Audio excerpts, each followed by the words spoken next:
కడప జిల్లా బద్వేలిలో ఆసుపత్రి అభివృద్ధి కమిటీ సభ్యుడిగా ఎంపికైన షేక్ జహాంగీర్ బాషాను మాదిగ ఎంప్లాయీస్ ఫెడరేషన్ నాయకులు ఘనంగా సన్మానించారు.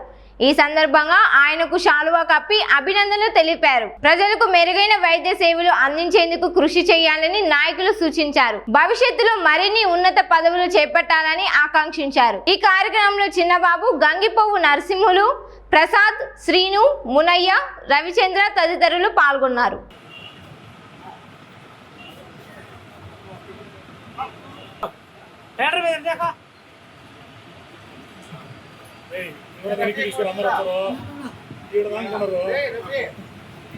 నువ్వు కూడా పోవా అడిగో వాడు ఇచ్చిన సెల్లు వాడు ఏందో ఆయన తలకాయ తెచ్చాడు మామ ఒక్కసారి. నేను పార్టీలో క్రియాశీలకంగా పనిచేసి బాగా ప్రతి కార్యక్రమంలో చురుగ్గా పాల్గొన్నాను.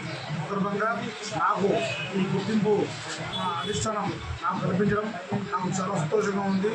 నేను సీమాంత్ హాస్పిటల్ అభివృద్ధికి అడ్డుపడతానని, అది వచ్చే జనాలకు, రోగులకు, ప్రతి ఒక్కరికి ట్రీట్మెంట్ బాగా జరిగేలాగా డాక్టర్లను బాగా ఏమి కావాలో అందించే విధంగా సహకరిస్తానని, సీమాంత్ హాస్పిటల్ ఉన్నతమైన విధిగా తీర్చిదిద్దేలాగా నేను అడ్డుపడతానని తెలియజేసుకుంటూ